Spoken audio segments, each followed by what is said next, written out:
Setelah di awal tahun lalu membuat heboh dengan rencana dan keinginan mereka masuk ke F1, bagaimana nasib tim Andretti Cadillac sekarang? Seperti yang kita tahu pada bulan Januari 2023 yang lalu, Andretti resmi menggandeng pabrikan mobil ternama di Amerika Serikat, yaitu General Motors, sebagai partner kerjasama dalam usahanya dalam membuat tim baru di F1.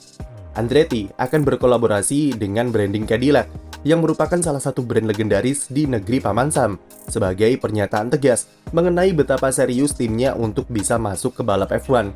Selain bantuan secara finansial dan teknologi, Cadillac memberikan Andretti semacam nilai atau value tambahan dalam meyakinkan pihak F1 jika kedatangan mereka bisa menambah keuntungan dari sisi komersial serta exposure.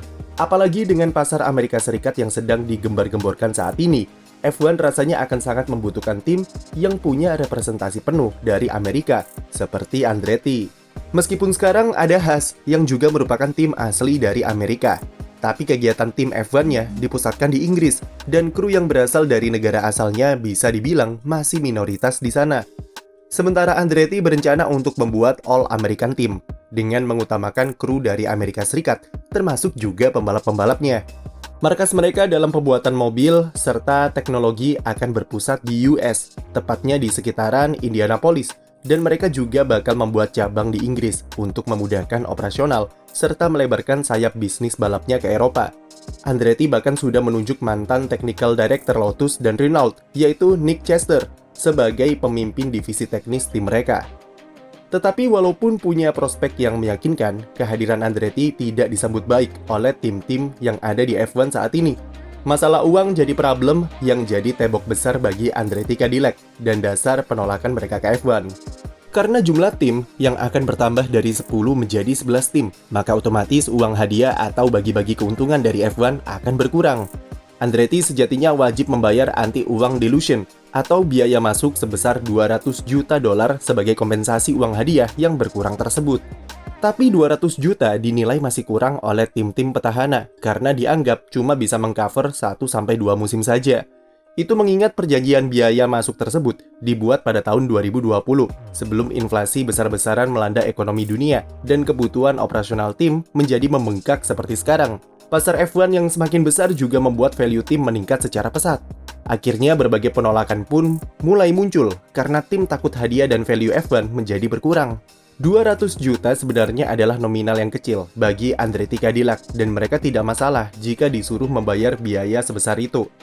Tapi karena sumber daya finansial yang kuat itulah, tim-tim F1 petahana kemudian mencoba mengeruk sesuatu yang lebih dari Andretti dengan menaikkan uang anti-dilution tersebut sampai 3 kali lipat. Tim F1 meminta Andretti Cadillac untuk membayar biaya sebesar 600 juta dolar atau sekitar 8,8 triliun rupiah.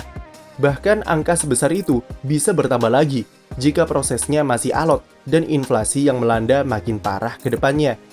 Dengan mahalnya uang yang diminta oleh tim-tim petahana, maka Andretti harus berpikir ulang mengenai strateginya untuk mewujudkan proyek ambisiusnya satu ini. Ada beberapa strategi atau jalan yang bisa dipilih Andretti untuk masuk F1 jika seandainya mereka tidak ingin membayar 600 juta dolar. Strategi yang paling realistis untuk sekarang adalah mempercepat proses pendaftaran supaya bisa masuk F1 pada tahun 2025 mendatang. Hal ini karena tim-tim petahana tidak bisa langsung mengubah biaya masuk menjadi 600 juta dan itu harus dilakukan melalui kesepakatan perjanjian Concord yang baru dan baru bisa berlaku pada musim 2026. Perjanjian Concord saat ini berlaku dari musim 2021 sampai akhir 2025, yang mana kesepakatan yang tertulis adalah tim baru hanya wajib membayar 200 juta saja. Oleh karena itu, Andretti harus berusaha untuk bisa masuk F1 paling cepat pada musim 2025, supaya bisa membayar 200 juta saja ke tim-tim petahana menurut perjanjian Concord yang masih berlaku sebelum diperbarui. Saat ini, Andretti baru memasuki tahap kedua dari proses seleksi tim baru di F1. Fase pertama diyakini sudah dilewati, yaitu screening atau verifikasi yang berlangsung pada pertengahan Februari 2023. Dalam fase tersebut, FIA mengevaluasi proposal pendaftaran yang diberikan Andretti atau tim baru lainnya untuk disesuaikan dengan berbagai kriteria yang diberikan. Kriteria tersebut adalah berupa rencana prospek sumber daya teknis dan tim, lalu kemampuan tim untuk memenuhi serta mempertahankan kemampuan finansial selama berkompetisi di F1, ketersediaan mematuhi regulasi, detail rencana bisnis serta kapabilitas tim dalam dunia motorsport secara general, sampai value yang dibawa ke F1. Tahap kedua nanti adalah deadline dari pengumpulan semua data-data yang diperlukan pada 30 April mendatang. Kemudian tahap terakhir adalah seleksi final yang akan diumumkan pada 30 Juni. Andretti diyakini tidak sendiri dan akan bersaing dengan dua kandidat tim baru lain, yaitu Hightech GP dan tim Pantera Asia. Tetapi jika dilihat dari value yang akan diberikan ke F1 dan kekuatan sumber daya serta kapabilitas yang dipunya, Andretti Cadillac seharusnya menjadi yang terdepan dalam proses seleksi FIA. Jika Andretti bisa lolos seleksi sebagai tim baru, maka mereka bisa masuk F1 pada musim 2025.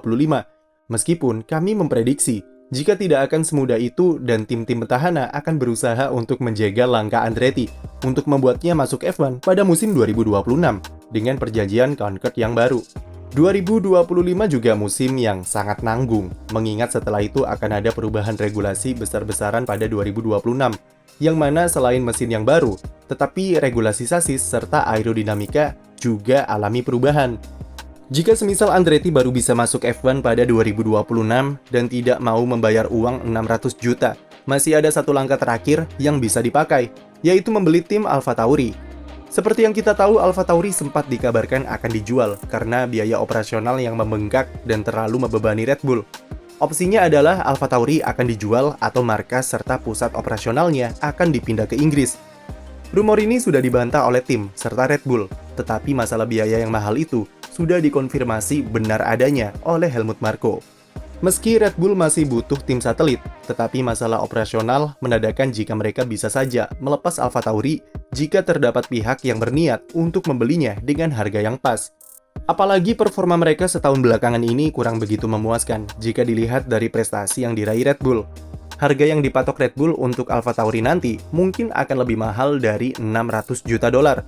Tetapi jika Andretti bisa membeli AlphaTauri di masa depan, setidaknya mereka sudah punya basis yang siap pakai di Faenza, Italia, dan fasilitas aerodinamika di Inggris.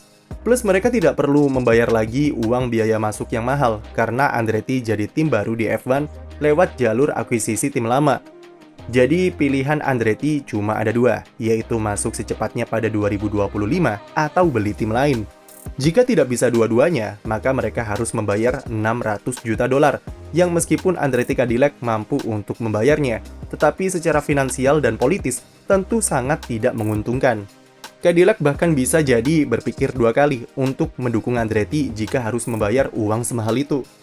Yang jelas, posisi Andretti saat ini akan sangat ditentukan oleh bagaimana sikap F1 dan FIA. Tim-tim petahana kecuali McLaren serta Alpine sudah jelas akan menjegal Andretti untuk memaksanya membayar uang anti-delusion pada 2026. Tinggal FIA dan F1 yang bisa memutuskan nasib kelanjutan Andretti seperti apa ke depannya. Sekian video dari kami, jangan lupa beri like dan subscribe untuk konten F1 lainnya.